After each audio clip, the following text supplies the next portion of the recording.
من الحاجات المهمة جدا وهتفرق في حياتنا ان احنا نجيب اللبن ونغليه قبليها بيوم.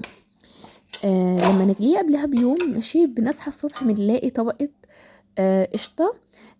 والقشطة دي ممكن نستخدمها في حاجات كتير جدا. ممكن أبسط الأمور نفطر بيها. ممكن نجمعها، نستخدمها مثلا في البشاميل، رز معمر نعمله في الفرن إذا كان سكر أو مسكر أو حادق.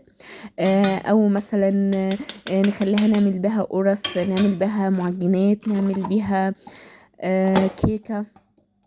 بتفتنا لحاجات كتير. وممكن تعمليها تعمليها سمنة بلدي. بعد اما بشيل طبقة القشطة، بكون جايبة ازازة دي مخلياها او مخصصاها للبن. بحطها في الازازة دي، لان بقى بتعمل معايا ايه. اولا يعني بتعمل معايا مكان، ما بتاخدش مكان في التلاجة، وفي نفس الوقت لما تيجي اشرب لبن او اعمل او استخدمه، باخد على قد ما انا عايزة. بيبقى سهل جدا لما اجي يعني اخد منه، مثلا زي دلوقتي عاوزة اشرب نسكافيه، الكنكة الصغيرة، وباخد من اللبن من الازازة زي ما انتوا شايفين. المهم، صباح الخير، عاملين ايه؟ يا رب تكونوا بخير. وحشتوني جدا. عاملين ايه في الشتاء وفي البرد وفي النطرة؟ الجو تلج تلج تلج تلج يا جماعة. يا رب يا رب يصبر أهل غزة على التلج اللي هم فيه والسقعة. أنا بشوف مناظر، يا رب. بصوا، أنا بحبش أشوف المناظر دي كتير، لأنها حرفيا نفسيا بتعب، نفسيا بتعب. المهم، دخلت وبدأت معاكم بفيديو جديد. اول حاجه كده، كان عندي غسيل كتير، فحبيت ان انا انقده معاكم، علشان ايه يعني الحاجات اللي هو اللي بتبقى مع بعض، الابيض لوحده، الالوان لوحده، والحاجات دي يعني. عندي بقى الشبكة دي بتاعة الشرابات، عشان الشرابات الصغيرة، او الشرابات اللي هي فردة وفردة. لا، الشبكة دي بجمع فيها كل الشرابات، وما فيش ولا شراب يضيع منك ابدا. فالشبكة دي على فكرة مهمة جدا جدا، ومريحاني جدا في حاجات كتير. حتى شرابات بنتي الصغيرة اللي هي ما تتشافش اصلا، فدي حلوة جدا جدا للشرابات اللي زي كده بالذات. المهم، زي ما انتوا شايفين كده، بدأت ان انا انقض معاكم. الغسيل كان عندي غسيل كتير، رغم ان انا يعني قعدت يومين 3 بس في الغسيل ده، ان انا مغسلش يعني، بس بيتكون معايا غسيل كتير. المهم، هشغل بقى دورة غسيل، وبعدين هشوف هعمل ايه. انا دايما بحب لما بحب اشجع نفسي، اول حاجة ابتدي بيها شغل البيت ان انا اشغل دورة غسيل. ده يعني بيشجعني كده، بيديني كده ايه، جرعة شجاعة كده، ان انا اخلص كل اللي ورايا. وبالذات ان انا مثلا ايه، بظبط التايمر اللي هو ساعة او حاجة يكون خلصت.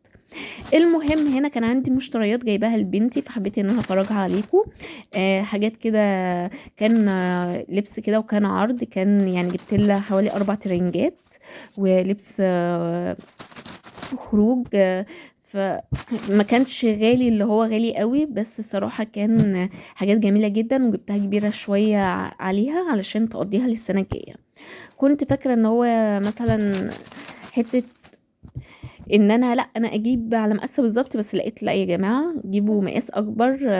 زياده، اصلا الاسعار مولعه بطريقه غير طبيعيه، فالواحد مش مستحمل يجيب كل سنه كسوه، يعني اللي هو ايه، حجم كبير يعني.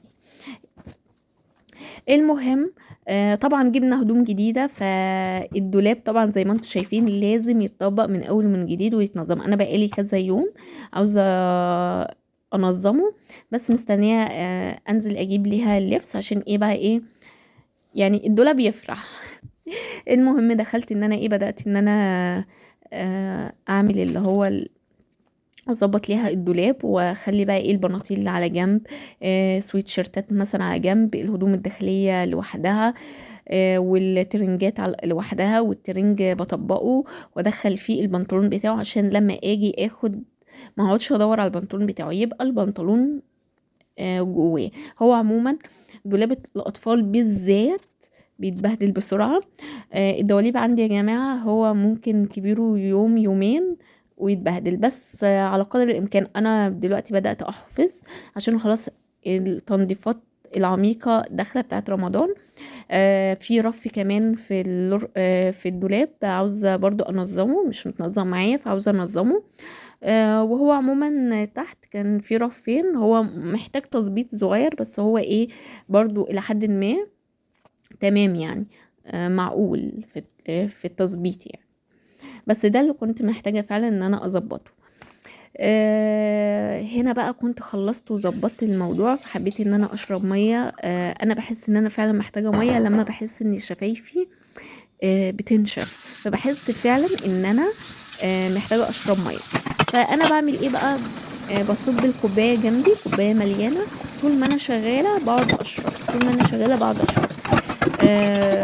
وعشان يعني اعوض جسمي اللي هو ايه متحاولش معايا الجفاف، وده غلط جدا. انا من النوع المقصره في موضوع الميه، حابه ان انا اشرب ميه. ويا جماعه عاوزه مرطب للبشره الدهنيه، وانا مش عارفه الصراحه اجيب مرطب ايه للبشره الدهنيه، مش لاقي حاجه مناسبه ليا.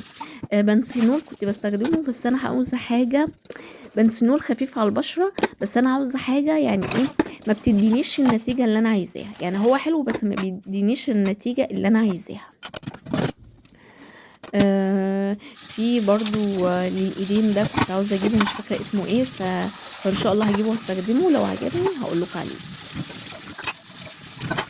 دخلنا طبعا مرحله المواعين. انا الصراحه مش عارفه المواعين ده جت لي منين، والله انا بقالي يومين بطبخ في المطبخ مش عارفه المواعين دي كلها جت لي منين. بس بقى كلها ايه، بنشرب مشاريب. الحله بتاعت اللبن، حله كنت عامله فيها شرايب لبن. شراب اللبن دي طبعا مش اللي انا كنت عاملاها لكم فيديو، لا عملت مره كمان بعديها. الصراحه بقى ايه زودت عليها اللي هو الفانيليا واللي هي اللبن البودره. الصراحه عزز لي الطعم جدا، والصراحه يعني خلاه حلو عن اول مره عملته فيها اللي هو شرايب اللبن بس. لا لما زودت الفانيليا واللبن البودرة الصراحة خلاه تحفة.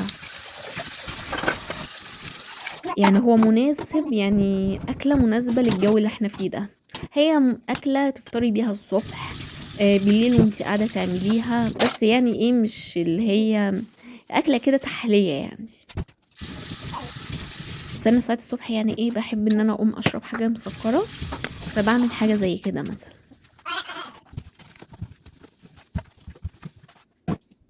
هنا كنت بقى ايه خلصت. انا طبعا كنت نظفت المطبخ بس ما صورتش وانا بنظف المطبخ، قلت كفايه عليكم المواعين. وكنت خلصت بقى ايه ولمعت وكده، وسبت الكنكه دي عشان مطرح لبن، فسبتها كده تبوش. هنا بقى كان الدنيا بتمطر، وكنت بوريكم يعني كان من الظهر كده لحد دلوقتي والجو بيمطر. اصلا الفيديو ده انا مصوراه النهارده يا جماعه، النهارده منتجاه النهارده وهينزل ان شاء الله النهارده. هنا بقى ايه كنت روقت اصلا الريسبشن، وكنت خلصت ترويق، وكنت بقى ايه الشقه كلها كانت محتاجه تتكنس. انا بس صورت معاكم الريسبشن والمطبخ بس كملت بقى ايه الشقه كلها كملتها ايه مع نفسي كده. وكنت هنا ايه بقيت بس خلصت. وطبعا بعد ما بخلص خالص بدخل اخد دش وببقى ايه كده مية مية. المهم ده كان الفيديو بتاعي معاكم النهارده، فيديو كده خفيف وسريع معاكم عشان يعني ايه ما اجيبش معاكم كتير. وان شاء الله شوفوا